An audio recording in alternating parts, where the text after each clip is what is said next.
29ನೇ ತಾರೀಕು ಏಪ್ರಿಲ್ ತಿಂಗಳು 2026 ಮಧ್ಯಾಹ್ನ ಸುಮಾರು 1-1:30 ನಮಗೆ ಕಂಟ್ರೋಲ್ ರೂಮ್ಗೆ ಒಂದು ಶವ ಬಗ್ಗೆ ಮಾಹಿತಿ ಬಂತು. ಒಂದು ಅನ್ಐಡೆಂಟಿಫೈಡ್ ಡೆಡ್ ಬಾಡಿ ನಮ್ಮ ಹುಬ್ಳಿ ಧಾರವಾಡ ಬೈಪಾಸ್ ಹಳಿಯಾಲ್ ಬ್ರಿಡ್ಜ್ ಕಡೆಗೆ ಒಂದು ಪತ್ತೆ ಆಗಿದೆ. ನಮಗೆ ಮಾಹಿತಿ ಬಂದ ತಕ್ಷಣ ನಮ್ಮ ERSS ಮತ್ತು ನಮ್ಮ ಧಾರವಾಡ ಗ್ರಾಮೀಣ ಪೊಲೀಸ್ ಸ್ಟೇಷನ್ ಅಧಿಕಾರಿ ಮತ್ತು ಸಿಬ್ಬಂದಿಗಳು ಅಟೆಂಡ್ ಮಾಡಿದರು. ಆವಾಗ ಮೇಲ್ನೋಟಕ್ಕೆ ಆ ಡೆಡ್ ಬಾಡಿ ಶವ ಯಾರು ಬುದ್ಧಿಸ್ಟ್ ಭಿಕ್ಷು ಮಾಂಕ್ ಇದ್ದಾರೆ ಆ ತರಹ ನಮಗೆ ಐಡಿಯಾ ಬಂತು.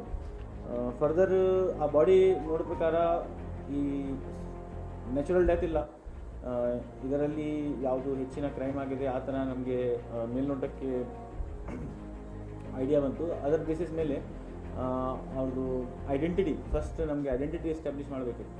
ಸೊ ನಮ್ಮ ಕಾರವಾರ ಡಿಸ್ಟ್ರಿಕ್ಟ್ ಮುಂದಗೋಡು ತಾಲೂಕಲ್ಲಿ ಇರುವ ಬುದ್ಧಿಸ್ಟ್ ಕ್ಯಾಂಪಿಗೆ ನಾವೇ ಕಾಂಟ್ಯಾಕ್ಟ್ ಮಾಡಿದ್ದೆ. ಕಾಂಟ್ಯಾಕ್ಟ್ ಮಾಡಾದ್ಮೇಲೆ ಅವ್ರದ್ದು ನಮಗೆ ಅವರು ಐಡೆಂಟಿಫೈ ಮಾಡ್ತಾರೆ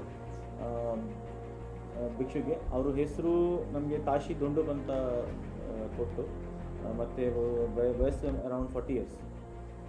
ತದನಂತರ ನಾವೇ ರಾತ್ರಿ ಸುಮಾರು 9 ಗಂಟೆಗೆ 29ನೇ ತಾರೀಕಿಗೆ ನಮ್ಮ ಧಾರವಾಡ ಗ್ರಾಮೀಣ ಪೊಲೀಸ್ ಠಾಣೆಯಲ್ಲಿ FIR ರಿಜಿಸ್ಟರ್ ಆಗಿದೆ. FIR number 94/2026 under section 103 BNS ಮತ್ತು 238 ಮರ್ಡರ್ ಮತ್ತು ಡಿಸ್ಟ್ರಕ್ಷನ್ ಆಫ್ ಎವಿಡೆನ್ಸ್. ತದನಂತರ ನಾವು ಫರ್ದರ್ ಇನ್ವೆಸ್ಟಿಗೇಷನ್ಗೆ ಹೋಗಿದ್ದೀವಿ.